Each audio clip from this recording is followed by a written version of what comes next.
Hello, and welcome to For Your Information, the Cutchogue New Suffolk Free Library podcast. I'm your host, Emma Layden, Emerging Technologies Librarian here at the Cutchogue New Suffolk Free Library. Thanks for joining us. For today's episode, I had the pleasure of interviewing our resident local history librarian, Mariella Ostroski, about the more than century-long history of our little library. She'll take us through its origins in the 19th century, the multiple renovations of the library building, and how library offerings have evolved up to the present day. I hope you enjoy the episode. My name is Mariella Ostroski. I'm the local history librarian for the Cutchogue New Suffolk Free Library. I've been in the library for about 34 years. I started working here as a clerk. Then I went to school to get my undergraduate and then my master's at St. John's.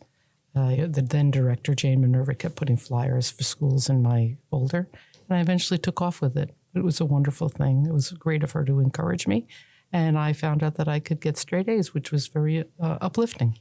So I'm a bit of a minutia person. Unlike some people who do big programs, like with little kids, they can have very broad strokes. I like minutia. I enjoy research, so I'm probably in the right position here at the library as local history librarian. So we wanted to talk about the library. That's our goal. Yeah. Okay. Let's get right into it. I was figuring we would start at the beginning, the origins of the library going back to 1841. So I was curious if you could talk about a little bit of what the community was like at the time. What was Cutchogue like? What was the North Fork like? I think I told you recently that every time students come from the 6th grade to learn a little bit about local history, the first thing we talk about are natural resources.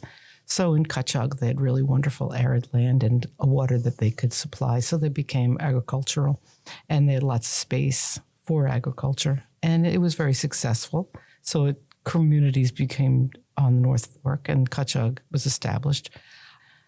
New Suffolk, on the other hand, is a water port, deep water port, and they had transportation as a result of that from other places, which was wonderful for both of the communities. So New Suffolk became a sailor, seaman, and fisherman, and oysterman. So those were the beginnings of why we're here. And of course, as a result of that, are different organizations that evolve, such as churches, schools, stores, stables. You'll have a blacksmith shop. They'll have professionals like home builders and shipbuilders and farriers and teachers. So the entire community evolves as a result of natural resources, but there's more to it. What is a community? So the blessing is that there's always those hard hitters that will really invest themselves and their vision of what does create a community. A good example of that is Ira B. Tuttle in 1836 to 1840, and he established the grid in New Suffolk, and he had all kinds of businesses down at the waterfront. He also had a whaling ship that shipped out of Greenport because it was closer to getting away from the middle of the island. He had many shops. He had shipbuilding. He had a lumber business. He had a coal business. Coal was really damaging his ships, and so when oil became an available thing, his business ended up becoming oil. This is his family's business. It wasn't just him, because he might have been the founder, but in their family, it's like an institutional history. Just their family culture is to be very, very proactive. So the Tuttles in New Suffolk were very proactive, and they were forward-thinking, and they took on new opportunities. So that's a wonderful thing for building a community.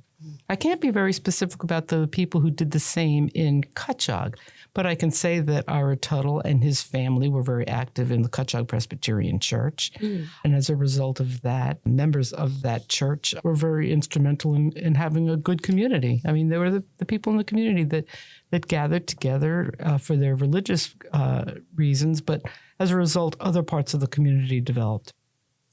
So the local history department at the Cutchogue Library actually has a copy of the original document establishing the Cutchogue Library Association. And this document is from 1841. It reads, Cutchogue, April 12th, 1841. Whereas the diffusion of knowledge is highly important in every community, and whereas public libraries are eminently conducive to the promotion of so important an object, We whose names are here appointed do for the furtherance of the above desirable object agree to associate under the name and title of the Cutchogue Library Association. The sole object of this association shall be the dissemination of useful knowledge. And we have a list of community members who were involved in starting the Cutchogue Library Association, and they bought into it on shares. Public libraries didn't really exist the way they do today. They were private libraries largely and required membership. But social libraries became really popular in the 1800s. They usually required a fee or a subscription, but they were available to a wider audience than membership libraries. So they went from being really scarce before 1800, but by 1850, there were over 500 in the United States. And by 1875, there were over 2,000 social libraries in the United States. I'm not sure how the original Cutchogue Library Association would be categorized, but we do know that the Cutchogue Library Association was established at a time when the number of libraries, especially those accessible to the public, was absolutely booming. So we were talking about, because members of the Cutchogue Presbyterian Church, a split faction wound up being the ones who built the library building. Do we know if any of the people involved in the establishment of the library were also involved in that church, as you were mentioning? I'm just kind of curious. I think the history, yes, there were. Yes, definitely. Well, Ballard is a very well-known name. I mean, all these names, there's Benjamin Tuttle, Jeremiah Tuttle. J.B. Tuttle was Ira's son. He ran the business down in New Suffolk, but of course he was active in the church. So what happened was, it's folklore because I can't find actual documentation, but the Cutchogue Independent Congregational Church and Society was established because there were members of the Presbyterian Church who did not agree with some of the philosophies and theologies. It is purported that slavery was not popular by the people that started the Congregational Church. And so they broke away. And they broke away for a number of years. Later on, they discovered that they weren't really teaching their children well enough, because if they didn't belong to a greater entity, like the Presbyterian Church belonged to Presbytery, they didn't belong to a greater entity that would support them financially, so they really weren't able to educate their children. Slavery was already considered illegal, so they went back to the church. But what do you do with that building? So they used the building for a library. But it was members who were hard hitters and decisive in thinking, like the Wickhams, who said, okay, let's do something wonderful with this building. So the first librarians, that was 1915, were Cora Wickham Sibley and her sister-in-law, Julia Wickham. They were the first directors of the library. Wow. Yeah, it's pretty nifty. That was 1915. That was when they first got the provisional charter, too, and it was 1915.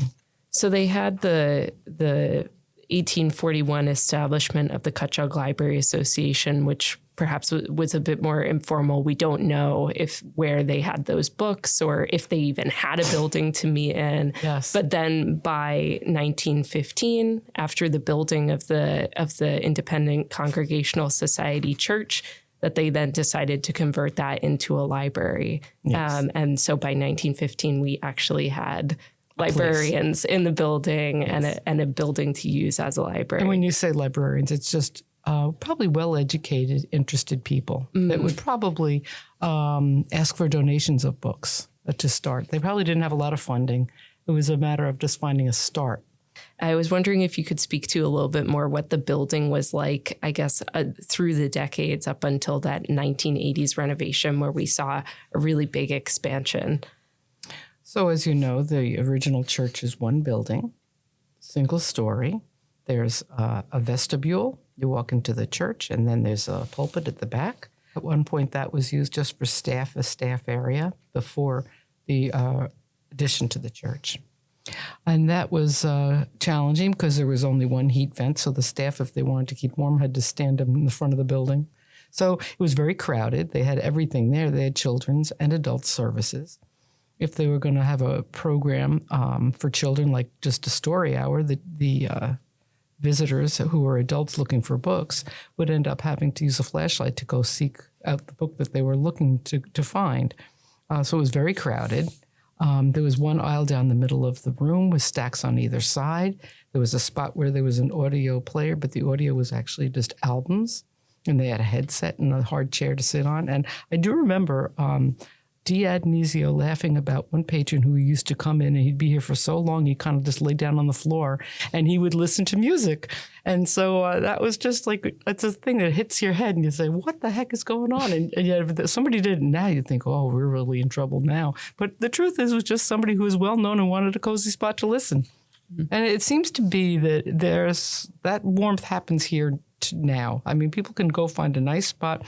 They can put their feet up on the hassock. They can take their shoes off and they can read and really settle in. They can even have their cup of coffee. They have their headsets on. Everybody's like, it has a spot here for people. So the library needed to expand, but there was one problem. They still didn't own the building, and the Independent Congregational Society wasn't keen on selling. There were fundraisers, and the library even wound up purchasing a building up the road. By that time, the Independent Congregational Society changed their minds, sold the building to the library, and the library was finally able to embark on a physical expansion project. So then the expansion in the 80s, it was 86, I believe. Bill Peters was then the president of the trustees, and he was just a lovely man. He was an engineer, I believe, by trade.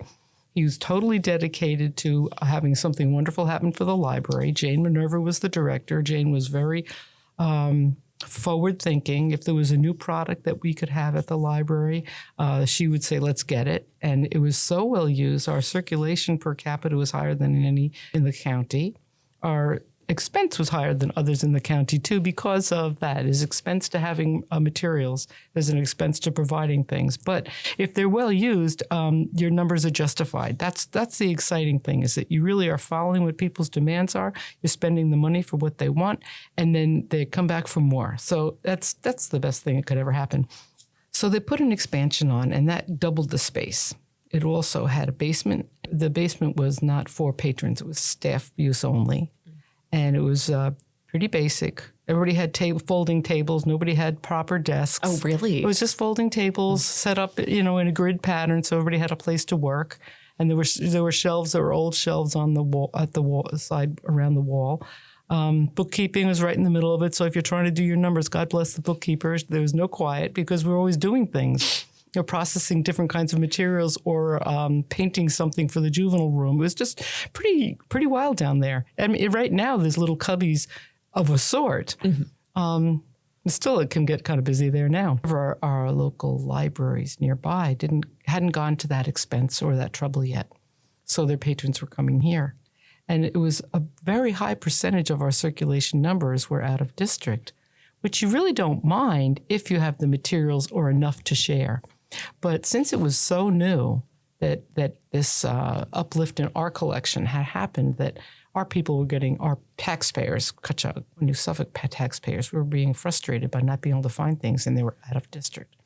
So what she did was she had a little restriction on direct access. You could interlibrary loan from your library because that would be universal throughout the county. It's something that we promised to do as an organization. And that's wonderful resource sharing, and it's still wonderful. But rather than having people just walk in and take things off the shelf so then they're not available for browsing for any of our patrons, that was a frustration to them. So this is how she handled it. She said, only interlibrary loan.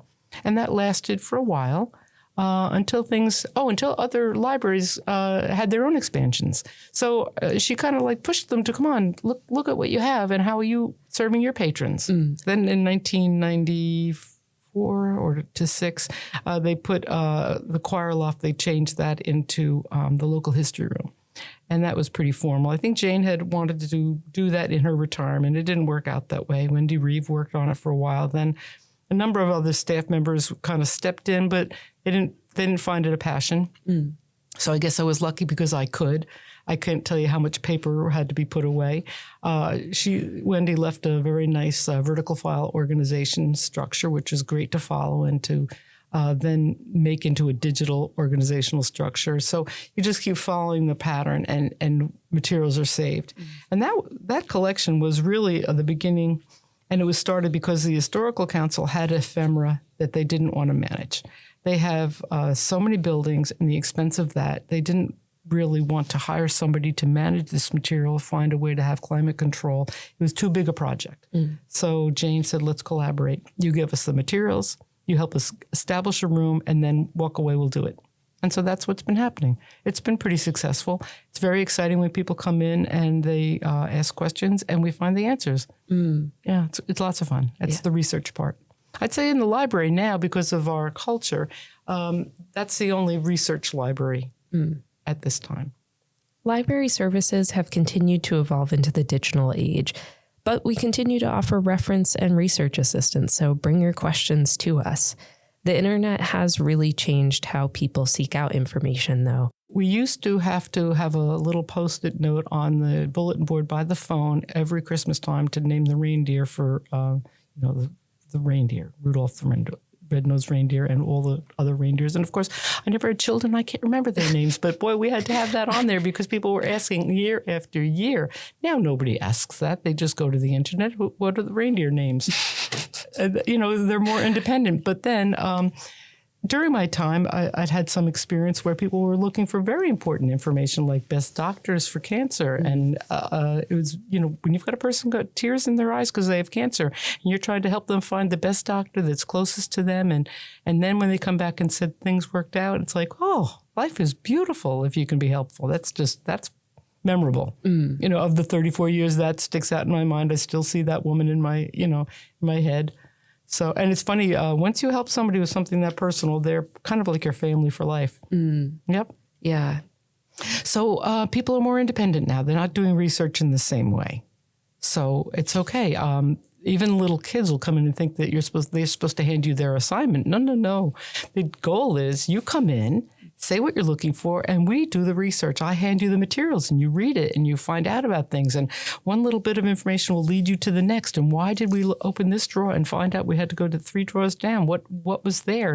What drove us there? And that's what research is about. In 2008, we're crowded again, just as we were in 1986. So it's so crowded, and we don't have enough room for materials or for the activities we want to provide. So a second story was put inside the building. We're landlocked here at Cutchogue, and every director wanted to buy property next door, but it hadn't happened.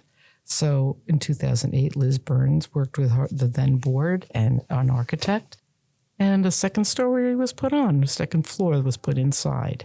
So you can't see it from outside, but it's a wonderful thing. It more than doubled our space again. We raised the church building up so that we actually had more space down below. So we had a community room that could serve something like 60 to 80 people, which is fantastic. But then, don't you know, here it is 2026, and we're dreaming about more expansion. So we have to credit our now director, Rosemary Winters, with having purchased the property next door. She's the one that got it done. It's terrific because we're still in the same circumstance. No matter what you do, you want to offer more and you don't have the space to do it. Yeah. I think that we do see that people want to have a little bit of space that they can have quiet meeting space. They also want to come to concerts. They want to have something here that they don't have to travel to New York for. And Dawn brings in some wonderful classical music. It's very uplifting. Same thing with programming as far as crafts or even a gathering space. We have women who come in on Thursdays and they have their beads and knitting. And they're just a bunch of ladies getting together. When I was a 5-year-old, those same ladies would have been at my grandmother's house or your grandmother's house. Well, maybe your great-grandmother's. But people did more in their homes. But now they want to go to a place. They don't want to have a lot of worry. They just want to go sit down and have a good time together. And they do. They do. They're very open-minded. They're very adaptable. And I think that's part of that like community building element that we were talking about, like as the library has continued to grow and change over the years, over the last century. We're not just books. I mean, books are still wonderful. Books are still a big part of libraries, obviously. But we are like trying to help people form those community connections that are so important.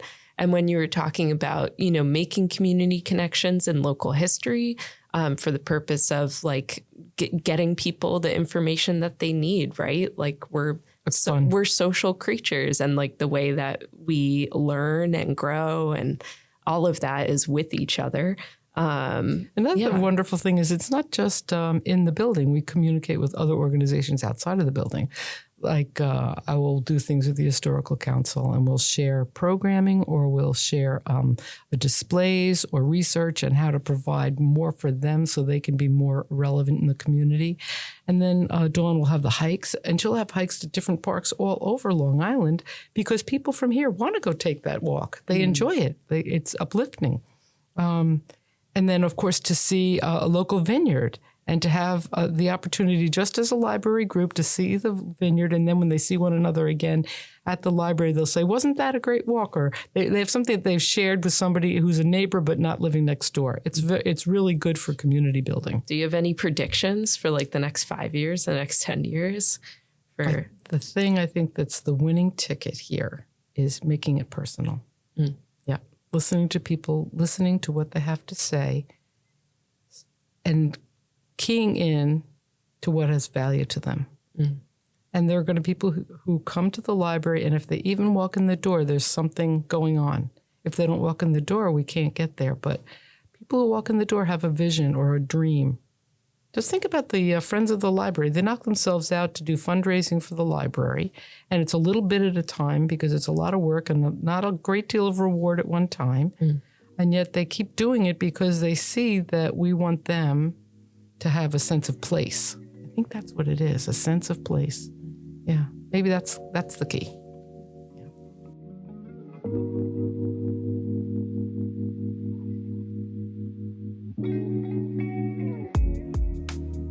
Thanks for joining us today on For Your Information, the Cutchogue New Suffolk Free Library podcast. I hope you tune in again soon, and I hope you learned something new. I'd like to extend a special thanks to former Cutchogue Library staff Wendy Reeve, Liz Burns, and Lauren Grant, who compiled a document about the history of the original library building, which served as a great resource for this episode.